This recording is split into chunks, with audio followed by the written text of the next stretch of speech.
इतका जाड चष्मा हे बघा. सगळे मोबाईल देऊन द्यायचे. जास्त बघायचा का?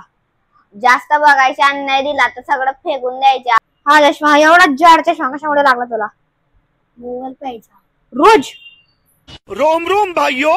तर मग आज आपल्या ब्लॉगची सुरुवात होईल डायरेक्ट एकदम बेकार खतरनाक इम्पॉर्टंट गोष्ट सांगताना, आणि ती एकदम दुःखाची आहे की हा जो आहे हा म्हणजे माझा भाऊ, त्याचे नाव आहे मोक्ष मंथन पाटील. त्याला आज लागलेला आहे, जे की तुम्ही थंबनेल मध्ये बघूनच घेतलेलं आहे, तरी पण मी तुम्हाला इथं सांगतोय की त्याला जास्त मोबाईल बघण्यामुळे, टीव्ही बघण्यामुळे, आणि तो आता जे अभ्यास करतो ना तो असं नाही करत, डायरेक्ट असं घुसून करतो. आता त्याच्यामुळे त्याला चष्मा लागलेला आहे. हा बघा इतका जाड चष्मा हे बघा.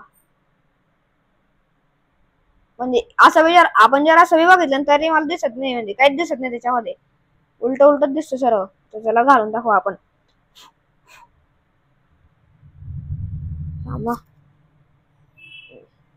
दिसतोय आता?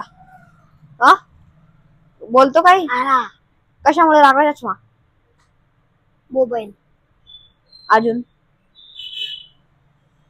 टीव्ही. मग आता चष्मा निघाय पाय म्हणून काय करतो रोज? गाजर खातो. अजून ऍपल. ऍपल बी खातो. हा चष्मा एवढा जाड चष्मा कशामुळे लागला तुला? मोबाईल प्यायचा. रोज किती वेळ बघायचा? 7 मिनिट. जरा जोरात तर बोलते ना, ऐकू. 7 मिनिट. 7 मिनिट नाही 7 तास बघत असशील तू. थाला फॉर रिझन ते नाहीये पण. आणि जर तुला मोबाईल नाही दिला तर तू काय करायचा? मस्ती करायचा. मैदून द्यायची तुला, मम्मी बी देऊन द्यायची, पापा बी देऊन द्यायचे. मग आता इतका मोठा चष्मा लागला तर काय मग बोलतो? आता चष्मा निघाल पाहिजे त्यासाठी काय करशील? गाजर खाईल. रोज गाजर खाशील? अजून काय खाशील? आणि ऍपल. आणि आता बघशील का मोबाईल, टीव्ही? नाही. पहिले शाळेतून आला रोज बघायचा तू? म्हणजे जेव्हा शाळेतून यायच्या कपडे बी काढायच्या नाही, डायरेक्ट टीव्ही लावून बसून द्यायच्या. ट्युशनात जायच्या, ट्युशनातून यायच्या डायरेक्ट मोबाईल बघायचा, संध्याकाळी परत टीव्ही बघायचा, आणि मग तो अभ्यास करायचा. आणि आपण असा अभ्यास करतो, तो असा अभ्यास करतो डायरेक्ट, आणि असं बी करतो त्याला असे टॉर्च लावावी लागते अशी, बरोबर ना? आता लावावी लागते का? आता नाही लागत. आणि तो जो नंबर आहे ना, काय नंबर आहे तुझा? यांना माहिती? तू सांग ना. सांग रे भाऊ. नाही माहिती. तर याच्या जो चष्म्याचा नंबर आहे काय? 12 नंबर आहे चष्म्याचा. म्हणजे आपल्याला जो 3-4 नंबर बी राहतो तो जाड वाटतो, म्हणजे याच्या बघा किती जाड आहे. पहिले मी तुम्हाला दाखवण्यात दिलेला आहे, तरी आहे बघा खूप जड आहे आणि खूपच जड चष्मा. म्हणजे बघा आपण जर त्याला असं धरलं ना, असं लगेच पुढे पुढे जातो. आता दिसतंय का तुला? म्हणजे लांबचं क्लिअर दिसतंय का? नाही. मला तर वरती का आता दिसतंय का लांबचं? हो. म्हणजे क्लिअर दिसतंय का? नावाने दिसत आहे, पण नावाने दिसत आहे. आता चष्मा घालून बघा.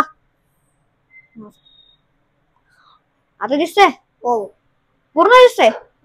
म्हणजे याला जेव्हा चष्मा नव्हता तेव्हा पहिल्यापासून, म्हणजे जेव्हा तो झाला होता ना जन्मापासून, तेव्हापासून ते डोळे बघा नीट दाखवतो तुम्हाला, चष्मा होता दिसणार. पुढे सरक जरा. ते डोळे खूपच छोटे, आणि जन्मापासून ते डोळे छोटे होते म्हणून त्याला लांबचे जास्त काही दिसायचे नाही. म्हणजे जसं आता तो लालबागचा राजा कसा आहे इतका भारी, आणि ते डोळे जितकेसे छोटे, तसं या लालबागचा राजा आमच्या घरामध्ये. लालबागच्या राजाला जरा चष्मा लावून गेलेला आहे. व्हिडिओ जाऊ दे, मग मारून घे. आता नको मारू, व्हिडिओ चालू. आता हा सांगेल ते खरं का होतं ते. का रे याला मोबाईल कोण द्यायची जास्त? याची मम्मी द्यायची, याची म्हणजे माझी मम्मी द्यायची, याचे पप्पा देऊन द्यायचे, आई देऊन द्यायची, सगळे मोबाईल देऊन द्यायचे. जास्त बघायचा का? जास्त बघायच्या, आणि नाही दिला तर सगळं फेकून द्यायच्या, मस्त्या करायच्या आणि रडायच्या. मग घरवाली सगळे मोबाईल देऊन द्यायची. म्हणून एवढा मोठा चष्मा लागलाय. हो, मला तर काही जास्त माहिती नाही, कारण की मी शाळेत राहायचो, ट्युशनात राहायचो, हेच दोघं घरी राहायचे, म्हणून याला विचारतोय मी, बरोबर ना? असं आता तू पहिले मोबाईल बघायचा तेवढाच बघशील का आता बी? हा मग केवढा बघशील? केवढा बघशील? बघेल नाही. जरा बी नाही? टीव्ही बी नाही? नाही. जर तुम्हाला पण वाटत असेल की तुमच्या घरातल्या मुला मुलींच्या टीव्ही मोबाईल याची सवय सुटायला पाहिजे आणि इतका मोठा भिंगाचा जाड चष्मा लागायला नको, ते इतके कमी वयामध्ये. तर हा व्हिडिओ त्यांना एकदा नक्की दाखवा. म्हणूनच आपल्या या व्हिडिओला लाईक करा आणि हा व्हिडिओ जास्तीत जास्त लोकांपर्यंत शेअर करा आणि आपल्या युट्यूब चॅनलला एकदा सबस्क्राईब